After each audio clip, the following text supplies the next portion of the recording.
दोस्तों नमस्कार।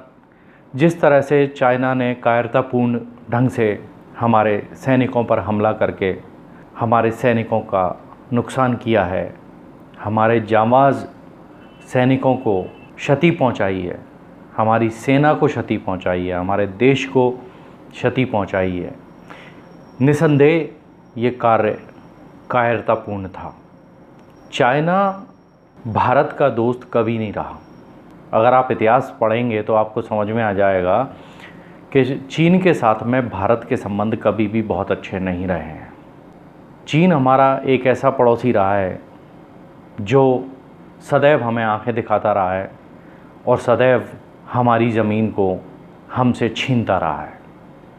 ये एक कड़वा सच है, लेकिन हम ठहरे हिंदुस्तानी, भूलने की आदत हमारी बहुत पुरानी है।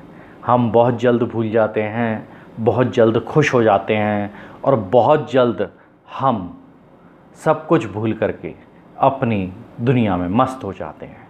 ये हम हिंदुस्तानियों की फितरत है, थी और हमेशा रहेगी। कई ऐसे बंधुओं को मैंने देखा जो अपने घर से अपना टेलीविज़न उठाकर बाहर फेंक रहे हैं, चाइना का माल है इसलिए। कोई अपना मोबाइल तोड़ रहा है, चाइना का माल है इसलिए। भाई मैं सिर्फ आप लोगों से एक ही बात पूछना चाहता हूं कि अगर ऐसे देशभक्त हिंदुस्तान के अंदर हैं तो ऐसे देशभक्तों की हमारे देश को, हमारी मातृभूमि को कोई आवश्यकता नहीं है, क्योंकि वो देशभक्त अगर होते तो शायद पहले से ही चाइना का कोई माल नहीं खरीदते।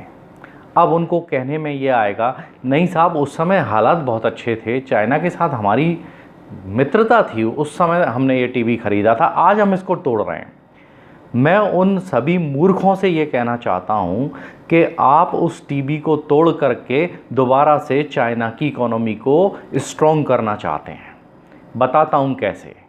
पहली बात तो ये कि आज आपने चाइना के माल को तोड़ दिया, दिखाने के लिए आपने अपना नुकसान कर लिया और आप टेलीविज़न पे आ गए कि साहब आपने जो है अपनी टीवी को तोड़ दिया है, अपने मोबाइल को तोड़ दिया है, और आप समाचारों में आ रहे हैं और आप व्हाट्सएप के मैसेजेस में आ रहे हैं, आपके वीडियोस चल रहे हैं। आपकी बुद्धि क्या घास चरने गई थी जिस समय आप चाइना का माल ख़रीदने निकले थे?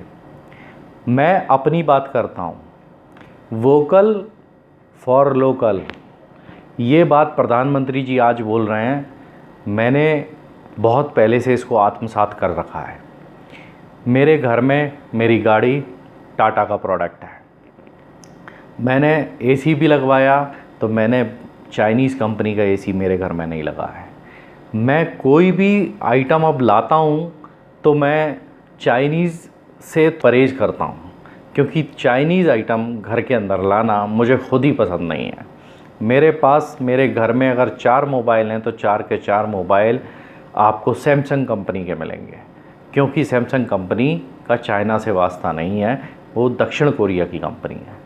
दोस्तों कोशिश कर सकता हूँ मैं उस सामान को जिसका कोई विकल्प नहीं है, मजबूरी में हो सकता है चाइना का आपको ख़रीदना पड़े, लेकिन फिर भी आप कोशिश कीजिए कि वो सामान ख़रीदे बिना ही काम चलाएं। ऐसी देशभक्ति की आवश्यकता नहीं है कि आप पहले से कोई चीज़ ख़रीद लाएं, अब उसको तोड़ रहे हैं, उसके बाद आपको ज़रूरत होगी, 4 दिन बाद हालात फिर सामान्य होंगे बॉर्डर पर और आप फिर जा कर के चाइनीज़ माल ख़रीद लेंगे। नहीं नहीं, अब कोई बात नहीं है, अब कोई दिक्कत नहीं है, अब कोई परेशानी नहीं है, नहीं नहीं, अब चाइना के साथ हमारे संबंध अच्छे हो गए हैं। इस तरह के नैरेटिव्स चलाने वाले लोगों से मुझे सख्त नफ़रत है। चाइना हमारा दुश्मन था, चाइना हमारा दुश्मन है और चाइना हमारा दुश्मन रहेगा, आप ये मान के चलें। इतिहास का कोई भी पन्ना आप उठाएंगे, आपको चाइना की नज़र हमेशा भारत की भूमि पर लगी हुई दिखाई देगी। ऐसे देशभक्त जो चाइना का सामान लाते हैं फिर उसके बाद उसकी होली जलाते हैं, उसको तोड़ते हैं, ये कहाँ तक न्याय संगत है? थोड़ा सोच कर बताइएगा। आप पहले से ही मतलब आप उसको वो फंड दे चुके, वो पैसा दे चुके हैं, उसकी इकोनॉमी को ज़बरदस्त तरीके से पावरफुल बना चुके हैं। अब आप ये ढोंग रच रहे हैं, ये ढोंग करना बंद कीजिए। ऐसे ढोंगियों की कोई ज़रूरत नहीं है और आप मत दिखाइए अपना, ऐसा प्रदर्शन मत कीजिए।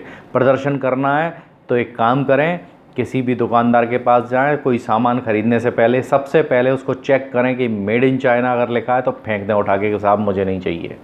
अगर आप ऐसे देशभक्त हैं तो बात समझ में आती है, लेकिन ऐसे हैं कि पहले लेके आए घर पे और अब उसको पत्थर से कुचल रहे हैं, तो ऐसे देशभक्तों की माफ़ कीजिएगा भारत को कोई ज़रूरत नहीं है।